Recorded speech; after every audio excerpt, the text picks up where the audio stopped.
Imagine this: Russian Navy ships in an endless ocean, carefully navigating the waters, but then suggested not one but multiple U.S. aircraft carriers surround it.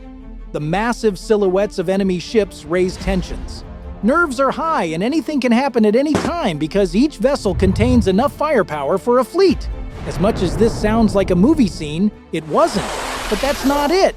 There was more to it, just beneath the surface, that brought these giant ships equipped with military might to a standoff. So, what was it? And what happened next that turned this confrontation into something unimaginable at the time? Let's relive the very moments when Russian and American ships were at the verge of shooting each other. Don't miss the end because it will completely blow your mind.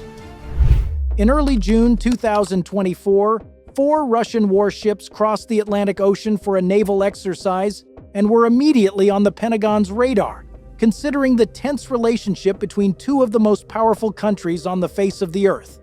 Despite being on the Pentagon's radar, the Russian Navy ships went about their business as usual and planned to do live fire exercises to mimic Russia's response in waters in case of a potential attack. Dozens of Havana residents gathered around the city's harbor when the Russian warships docked in. While this was an exciting development for the young Cubans, for the people from the older generation, it brought back memories of an intense Cold War when Russia and the United States were on the brink of launching nuclear missiles toward each other in October 1962. The 1962 Cuban Missile Crisis was the closest the nuclear superpowers had ever come to a conflict. This encounter was different from earlier standoffs between the two countries that had fought side by side to defeat Germans in the Second World War just 2 decades ago. There were careful calculations involved. The communication path between the USSR and the US was also opened, some of which were direct and open while others were kept a secret from the public of both countries. But that wasn't it. The crisis was also surrounded by a lot of misunderstandings that brought things to a nuclear standoff in the first place. This drama wasn't confined to just a few telephones and embassies, but rather it unfolded at the highest levels of the government on both sides. So much so that President John F. Kennedy and the USSR Premier Nikita Khrushchev were directly monitoring the developments, and the usual foreign policy bureaucracies played a minimal role. The United States tried to overthrow Cuban leader Fidel Castro's government in April 1961. The failed military operation, which is infamously known as the Bay of Pigs invasion, sent alarms across the high command in both Cuba and the USSR. The United States, under the Kennedy administration, started planning another secret operation against Cuba.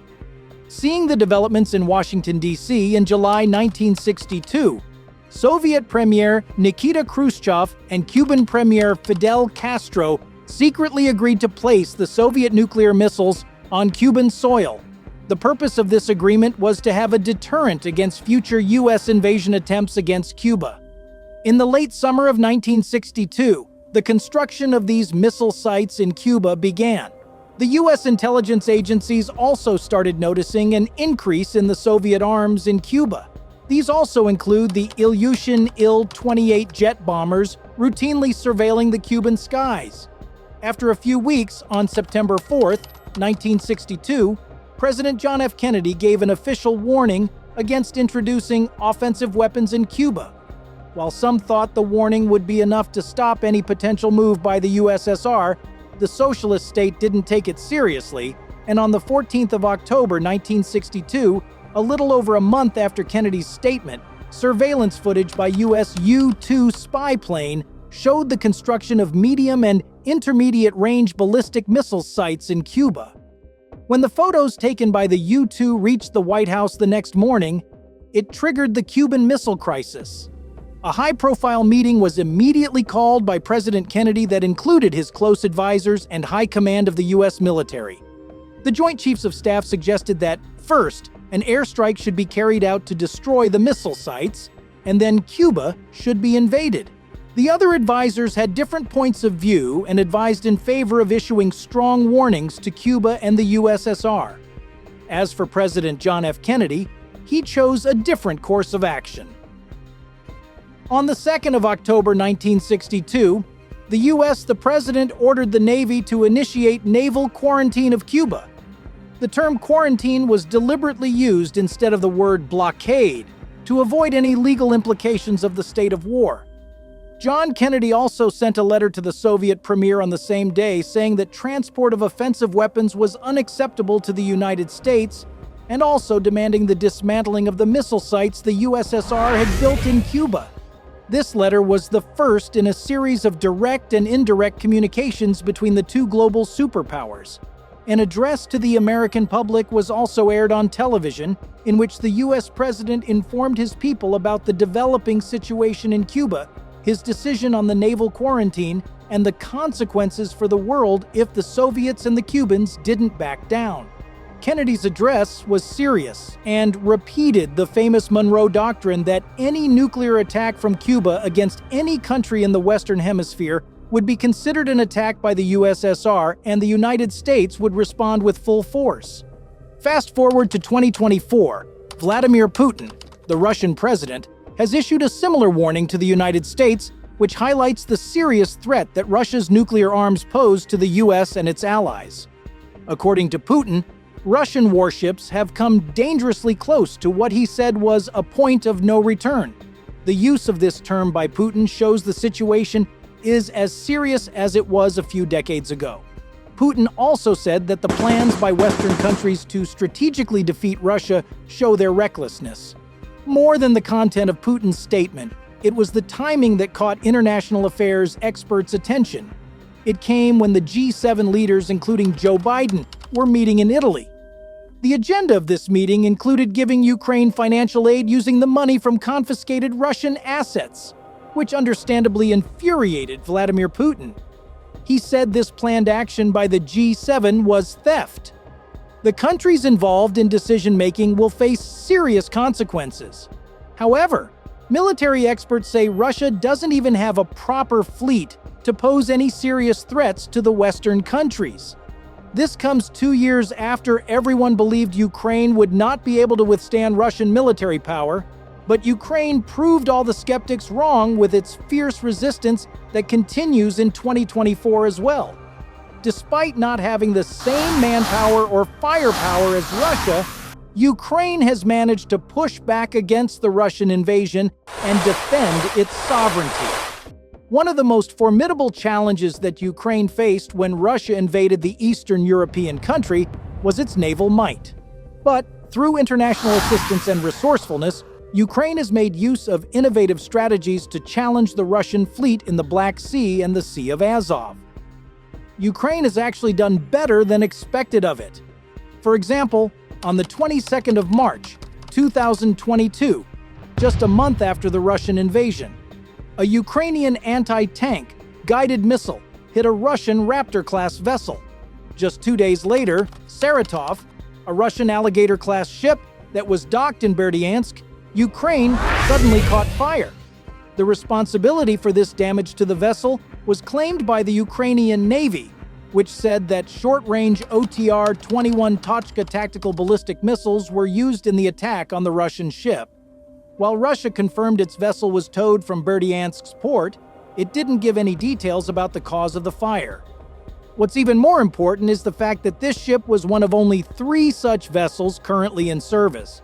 In the next few days, 2 more Russian ships, Cesar Kunikok and Novocherkassk, also left Berdyansk under similar circumstances. But Ukraine's biggest win in the naval theater came on April 13, 2022, when it sank Moskva, a Slava-class guided missile cruiser that was Russia's flagship in the Black Sea. When Russia attacked Ukraine, Moskva played an important role in the amphibious assault. Moskva's destruction was a huge blow to Russia because it was seen as one of the most powerful and iconic warships in the region. Ukraine used 2 Neptune anti-ship missiles to destroy the cruiser. But it wasn't just the ship that was drowned. Russia lost a significant number of sailors too. Moskva's destruction was symbolic and boosted the morale of the Ukrainian troops fighting the Russians on other fronts too. The Russian Navy didn't get any relief after Moskva's destruction either, and the attacks by the Ukrainian forces continued into early May 2022 as well, and caused further challenge to Russia's naval power in the region. The Bayraktar TB2 drones by Ukraine successfully hit 4 out of a total of 16 Raptor-class patrol boats. This means 30% of Russia's Raptors were destroyed by Ukraine in just a couple of months. In another attack, 3 boats were completely damaged, and 1 was heavily damaged and taken to Sevastopol for repairs. Moreover, Ukraine sank a BK-16 high-speed assault boat as well near Snake Island. The Bayraktar TB2 drones damaged a Cerna-class landing craft on May 7, 2022. A little over a month after, on the 17th of June 2022, a Bayan-M-class corvette, Veliki Ustyug, which was also part of Russia's invading fleet against Ukraine, was seen being towed away across the Volga River. It was one of just 20 such ships in service and was seen as a symbol of Russia's naval modernization. On the same day, Ukraine also said that it had sunk Vasily Bek, the Russian rescue tug built to tow damaged ships, supply water and electricity to sailors on distressed ships, evacuate injured personnel, and fight fires at sea. Ukraine hit the Vasily Bek with 2 Harpoon missiles that Denmark had provided it with. Similarly, on October 29, 2022, Ukraine's UAVs, or unmanned aerial vehicles, struck and damaged a Russian minesweeper, Ivan Golubets, in Sevastopol. But the most significant strike that day came a few hours later when Admiral Grigorovich-class frigate, Admiral Makarov, which became Russia's flagship in the Black Sea after the attack on Moskva, was hit by a Ukrainian drone, resulting in damage to its radar. Although claimed as minor damage, it took the Russian Navy till August 2023 to repair the ship. On August 4, 2023, the Ukrainian Navy and Secret Service carried out a coordinated attack on the port of Novorossiysk, roughly 260 miles east of Sevastopol, and hit a Rapucha-class landing ship, Olenogorsky Gornyak. The damage to Olenogorsk Gornyak forced Russia to go on the defensive in its naval operations. Soon after the attack, Ukraine reported that Russian ships left the port and dispersed throughout the Black Sea. A month after the successful attack on the port of Novorossiysk, on the 13th of September 2023, Ukraine launched a nighttime operation on Sevastopol, and its Sukhoi C-24 bombers successfully targeted 2 key Russian vessels, the Rostov-na-Donu submarine and Minsk, a Rapucha-class landing ship. The bombers struck both ships with Storm Shadow missiles, which resulted in visible destruction of Minsk and rendered the Rostov-na-Donu submarine irreparably damaged. Sevastopol's dry dock repair facility was also severely damaged, making it increasingly difficult for Russia to quickly repair its naval assets. The Su-24 bombers also sank a Tunets-class patrol boat. Ukraine brought back its naval drones on September 24, 2023, and damaged the Project 22160 patrol ship Sergei Kotov. While the patrol ships remained undamaged from the attack at the time, it was hit again by Magura 5 maritime drones on March 5, 2024, which successfully sank it off the Crimean coast. It was the 3rd major sinking of a Russian ship by Ukraine in 2024. One of the previous 2 notable sinkings in 2024 had come in February, when on the 1st of February, Magura 5 maritime drones sank a Russian Tarantul-class corvette, Ivanovets, in Donuslav, Crimea. The hit was so severe that the fire reached the ship's magazine and resulted in a series of harrowing explosions as Ivanovets sank. It didn't take long for Ukraine to carry out another successful attack on a Russian vessel that had already been damaged in one of the attacks in March 2022. The I-class landing ship, Tsekar met the same fate as many other Russian vessels since the war began. Russian sources also confirmed its sinking following the release of footage by Ukrainian authorities in which a Magura 5 drone was seen approaching the Russian ship at high speed. The drone swiftly neared the vessel at nighttime like a speedboat and triggered a spectacular explosion on the 370-foot-long warship. Soon, the Tsekar was sinking into the sea while it carried 70 crew members. While the attack itself was shocking for the Russian leaders, the aftermath was even more profound. Black Sea Fleet commander of the Russian Navy, Admiral Viktor Sokolov, was dismissed by Vladimir Putin. Sokolov was quickly replaced by Vice Admiral Sergei Pinchuk, highlighting the fact that Ukraine had successfully hit Russia at its sensitive points in the Black Sea. But the repostings and replacements didn't stop at Admiral Sokolov.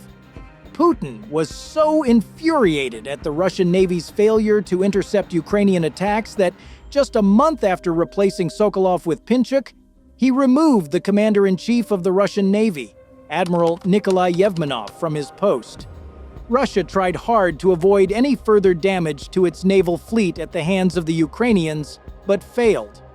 On March 23, 2024, a Yuri Ivanov-class intelligence ship, Ivan Kurs, was hit by missiles during Ukraine's military attack on Sevastopol. This wasn't the first time this ship had been targeted. Ukrainian drones had targeted it in May 2023 as well. Ivan Kurs is an integral part of the Russian military because it is equipped with electronic surveillance devices and radar warning receivers. Before the attack on it, Ivan Kurs was successfully locating Ukrainian radars and missile installations along the Black Sea coast. For Ukraine, it is important to protect such equipment because otherwise, it will never be able to defend itself against the naval and aerial attacks of an enemy that is superior in numbers, firepower, and technology. The Russian Navy's oldest operational ship, the Kommuna, came into Ukraine's military's crosshairs on April 21, 2024, when it was struck by an anti-ship missile in Sevastopol. Although Ukraine claimed it had significantly damaged the ship, the exact details have been kept a secret by the Russian Navy and are yet to be disclosed. Magura 5 naval drones have been very effective and helpful in Ukraine's assaults on the Russian Navy. On May 6, 2024, in another show of their effectiveness, Magura V-5 drones destroyed a Mangust-class patrol boat that is normally used for search and rescue operations and countering subversive activities. The destruction of the patrol boat cost Russia a staggering $3 million. Adding up all these attacks on Russia's naval fleet explains why experts and reports have been praising Ukrainian forces for taking down as much as 25% of Russian ships since the beginning of the Russia-Ukraine war. This achievement becomes even more impressive when we take into account the fact that Ukraine doesn't even have a navy. The successes that Ukraine has achieved since the conflict began are a result of innovative and asymmetric warfare tactics against a stronger opponent. But despite destroying several ships in the Russian naval fleet, Ukraine hasn't stopped looking for and experimenting with new ways to sink enemy vessels. The international arena is also filled with rumors that Russian warships are abandoning the Black Sea altogether. This has also come as a ray of hope for Ukraine and its supporters who believe that the Eastern European country might reclaim its sovereignty over Crimea after a few years. There is no denying Russia's military might, but a question arises here. Can it simply replace all the ships that Ukraine has or will destroy during the course of this war? The answer to this question lies in the Russian military's industrial capabilities. Russia was known for its robust industrial complex and vast resources, but the situation has drastically changed ever since it invaded Ukraine. Russia has fully mobilized politically and militarily in the past 2.5 years, which has cost billions of dollars, an amount the Russian economy wasn't ready for. The Kremlin cannot easily replenish the resources that have been drained by the large-scale mobilization of Russian troops along the Ukrainian border. With already a dwindling economy, replacing the vessels damaged or destroyed by Ukraine's military is even more difficult. Then there is the factor of time. A warship takes a lot of time to build or repair, which Russia doesn't have considering the fierce resistance by the Ukrainian troops. Let alone ships, basic supplies such as ammunition and shells are being used faster than they can be replaced. Moreover, due to international sanctions, Russian shipbuilding companies are facing a serious shortage of integral engine parts, which has also limited their ability to produce new ships equipped with advanced technology. Now, another question arises. Can Russia call upon warships from other of its fleets to fill the gaps left by the vessels that the Ukrainians have destroyed over the past 2.5 years? While Russia might be able to do that in theory, it's a different story in practice. Any such plans by Russia face a major hurdle in the form of Turkey. The Black Sea dynamics have greatly shifted after the Russia-Ukraine conflict began. It has given Turkey significant leverage in the region. Article 19 of the Montreux Convention, a convention on the passage through the Bosphorus and Dardanelles Strait, states that military vessels shouldn't be placed in the Black Sea. Due to this, Turkey has closed these straits, which means the other Russian fleets cannot come to the assistance of the Black Sea Fleet if they wanted to. The United States had praised Turkey's decision to block the passageway to the Black Sea as it gives Ukraine's security a significant boost. The main question still remains: how has the United States responded to the Russian vessels in Havana? Although the U.S. initially downplayed the threats posed by the presence of these ships so close to the American border, it has taken some proactive measures as well. The USNI, or the United States Naval Institute, also highlighted it on June 11, 2024, which reported that Russia had carried out missile tests in the Atlantic. According to the USNI, there are several ship spotters stationed along the coast of the United States to keep a close eye on Russian activities. But that's not all. The United States has also dispatched several ships, which include 3 guided missile destroyers as well, to survey the Russian fleet.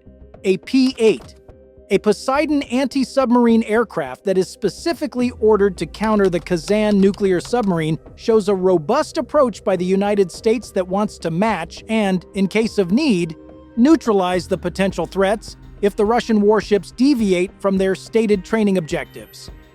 Within 24 hours of the report by the USNI, the UK's Daily Mail said that the American ships were positioned just off the US coastline because Russian ships were just 25 miles away from Florida.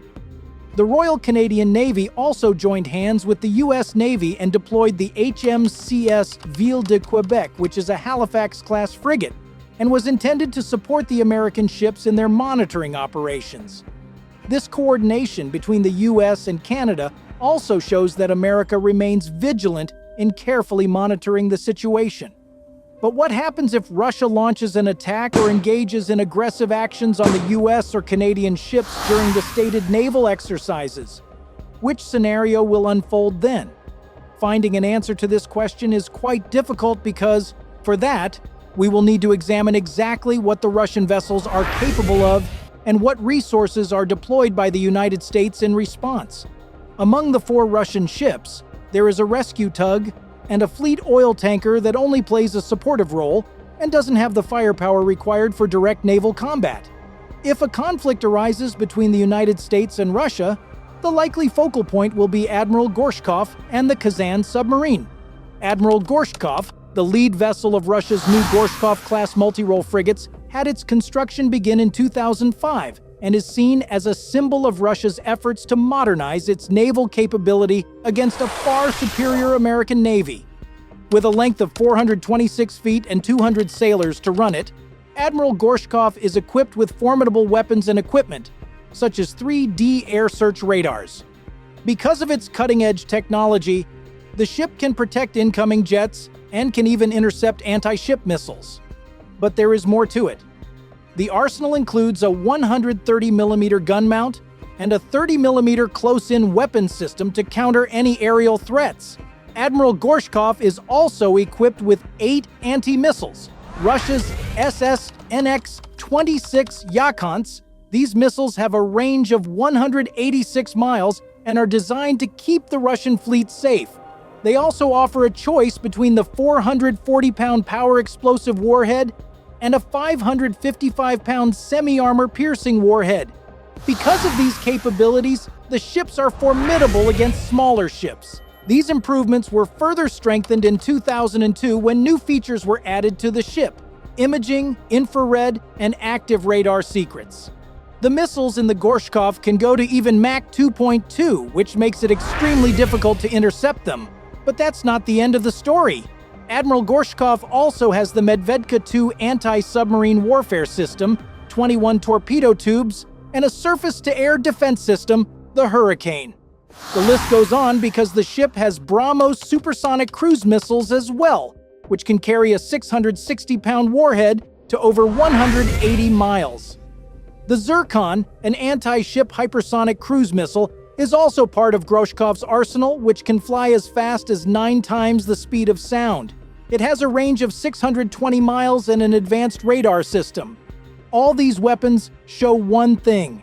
Admiral Gorshkov is an extremely powerful vessel on paper that showcases Russia's most advanced naval technology. But how would the American destroyer, the USS Donald Cook, fare with Gorshkov in a separate standoff? The USS Donald Cook was commissioned in 1998 and is 505 feet long, which gives it an edge over Gorshkov in terms of length. Compared to the 200-member crew in Gorshkov, the USS Donald Cook is operated by 330 sailors and up to 26 officers at full capacity. Although the USNI did not disclose the details of the destroyers the United States had deployed in response to the Russian ship's presence in Cuba, the Daily Mail's report on the presence of the USS Donald Cook suggests that the United States gave a robust response. As far as the head-to-head scenario is concerned, the odds are slightly in favor of the USS Donald Cook because it has both a bigger size and a greater firepower. However, the outcome of a confrontation will depend on a series of other factors too, such as the crew, tactics, training, and the context of the operation. The Arleigh Burke-class destroyer is another formidable warship in the U.S. Navy's fleet that would also pose a serious threat to Admiral Gorshkov. To start with, it has the Mk-41 launching system that can deploy a wide range of missiles that can be used in any combat scenario. These missiles include anti-submarine, anti-aircraft, anti-surface, and ballistic missiles. Because of this versatility, the U.S. Navy destroyer has the ability to simultaneously counter Admiral Gorshkov and the Kazan submarine. When it comes to its missile arsenal, the USS Donald Cook has vertical launch anti-submarine rocket missiles. Each of these missiles can go up to 10 miles carrying a highly explosive warhead weighing approximately 97 pounds. The warship is also equipped with Harpoon and Tomahawk missiles. In case of a confrontation with Admiral Gorshkov, Harpoon missiles are likely to be used by the United States. They have a range of up to 149 miles and also have a substantial payload of 493 pounds. While these missiles aren't as fast as the hypersonic missiles on Admiral Gorshkov, these missiles on the USS Donald Cook are powerful and can be launched in multiple salvos. The warship is also armed with an Mk-45 5-inch lightweight gun, Mk torpedoes, 225 machine guns, and a phalanx close-in weapon system to defend the vessel in case of an incoming threat. Admiral Gorshkov certainly has 3 hypersonic missiles that can target any place within its range in just seconds. However, the 3 destroyers deployed by the United States show that the United States is not taking any chances and has an overwhelming amount of power present in the form of its warships. Even if one of the destroyers was overpowered, the other destroyers could quickly respond to the threat. Similarly, the Kazan submarine is another significant leap in Russia's submarine technology.